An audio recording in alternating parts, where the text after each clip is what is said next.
Hello everyone and welcome to my channel. It's been really long since I posted the last video. The delay was due to some certain circumstances. Hopefully that will not continue in future. Now coming straight away to the video. K-dramas are widely popular for the way they handle social issues in a variety of genres, from romance to thrillers and comedies. While dramas deal with social impact of low-income families, education and more, the topic of bullying has become a growing theme in storylines. Some K-dramas take a lighter approach to bullying, like the teen romance True Beauty and the Korean anime Lookism. But the most riveting K-dramas about bullying are the hardest to watch, like Netflix's The Glory. Those who are watching and during the Korean drama content must have noticed that the majority of them have school bullying as subplots. Even the K-drama Tomorrow has one episode dedicated to school bullying, which also deals with mental health issue it leads to. Korean show makers have often managed to weave this social evil into their narrative and have done a good job. Recently, you can't really talk about K-dramas without talking about the revenge or the school bullying topic. It's everywhere, but school bullying is actually a big realistic issue, which is why these problems are conveyed well through many K-dramas. Several K-dramas have effectively managed to weave a narrative of school bullying and present them on the screen with complete justice. These K-dramas properly showcase the different sides of bullying that people face in school and how it affects the individual. So, naturally, revenge genre emerges as K-drama trend as the viewers enjoy personal revenge on bad guys that the society fails to punish. According to broadcasting industry, SBS's drama Taxi Driver, which features revenge without forgiveness, received outstanding response following Netflix's series The Glory. The Glory, a revenge drama about school violence issues, recorded 124.46 million viewing hours within the first week of its release and reached the top place on Netflix TV show chart. Meanwhile, Taxi Driver 2, which represents the revenge of innocent victims of various crimes, recently achieved a new viewer rating peak of nearly 20% and took the #1 spot among the weekend dramas. In The Glory, the former victim of school violence seeks revenge on her bullies after taking up a job as a homeroom teacher at the elementary school of the bully's child. Now moving on to Taxi Driver. Lee Jae-hoon is a Korean military academy graduate whose mother was murdered when he was young. Since he could not take revenge on the man who murdered his mother, he now works as a taxi driver for a company which offers a revenge call service to its clients who have been wronged and helps them to take revenge. Besides offering rides to passengers, a group of employees at the Rainbow Taxi service also discreetly offers a special revenge for hire service. Ji-hoon leads the revenge group along with the owner, hacker as well as the mechanics. People who have been victimized and cannot find redress through normal channels reach out to Lee Jin-hoon's group to finally receive justice. Even before The Glory and the Taxi Driver 2, revenge has been established itself as a popular genre that delivers satisfying thrills to the audience. Payback was another K-drama which ended recently, depicted the story of individuals who became victims of a cartel wielding law and money, returning to bring down the cartel using law and money. Last year's biggest hit, Rebound Ridge, centered around the secretary of conglomerate who travels back in time to uncover various secrets after getting killed without knowing the reason. The series tells the story of Son Joong-ki, a loyal higher-up employee working for a chaebol Songyang group who was betrayed and murdered by the member of the Songyang family to cover up tax evasion scheme.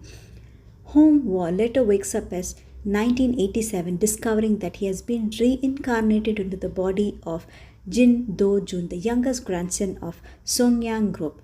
Using these circumstances to his advantage, he starts his revenge by plotting a hostile takeover of Songyang Group.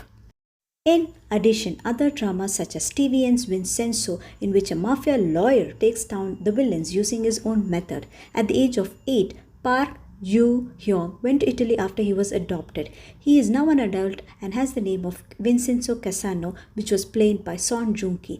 He is a lawyer who works for the mafia as a consigliere. Because of a war between mafia groups, he flees to South Korea. In South Korea, he gets involved with a lawyer played by Jeon Yoo Bin. She's the type of attorney who will do anything to win a case. Vincenzo Casano falls in love with her. He also achieves social justice by his own way. Moving on, we have JTBC's 81 class, which tells about the rebellion of a young entrepreneur. Due to an accident which killed his father, Park Seo-ri, played by Park Seo-jun, attempted to kill An Bo-hyun, who plays the son of Janga Group founder Yoo Jae-no.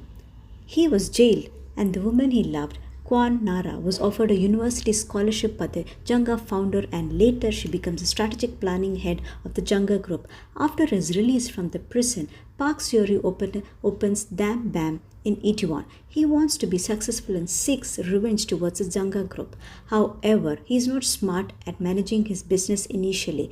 Later on, with the help of King Dami and some acquaintances, he succeeds in his business.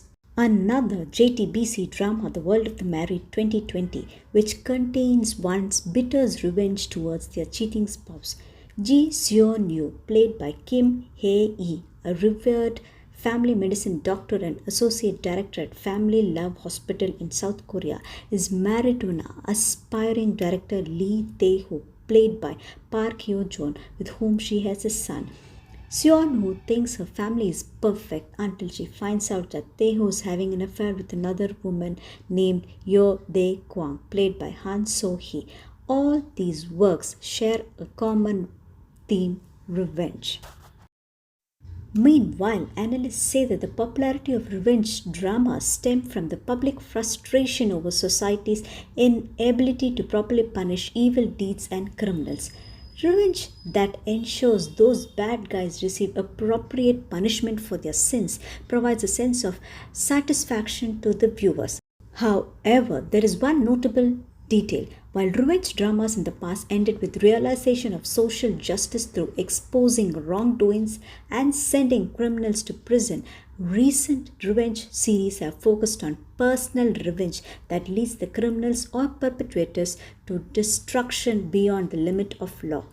In The Glory, not only the main perpetrator who bullied others with various methods, including using a curling iron to burn the victim's skin, but also her accomplices and the teachers turned a blind eye to the bullying, are all punished with death or permanent physical damage.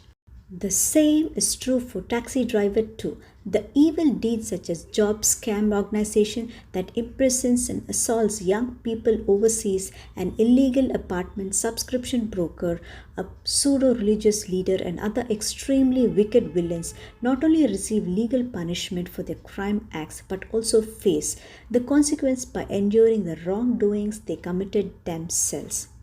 What The Glory and Vincenzo have in common is that these two dramas show individuals taking revenge privately rather than justice being judged by the government or law. In other words, these stories are about the main character catching the bad guys themselves. Complaints that fairness and social justice are not properly implemented in our society has been recently increased. Since the belief that justice will be implemented in public has become weaker, people have begun to prefer the pleasure from personal revenge rather than revenge relying on the law. The subject matter of revenge dramas are also diversifying. While traditional revenge dramas in the past were limited to personal matters such as affairs or family deaths, starting with classic series Temptation of Wife 2008, modern revenge dramas that give the spotlight to dark heroes or characters with special abilities who punish various social evils have emerged as a trend. Revenge dramas like SPS's $1 Lawyer, in which a talented lawyer who chases after the penetrators who killed his lover stands up for the weak and vulnerable in the society, or SPS's Again My Life, which tells about a prosecutor who was murdered while investigating a politician gets a chance to live his second life to root out evil, are examples of stories that deal with social injustice against the backdrop of personal revenge. However, there are also concerns about the increasing level of expression as the number of revenge dramas is increasing rapidly. The revenge dramas are often use provocative and stimulating topics such as murders, assaults, and affairs to give legitimacy to revenge.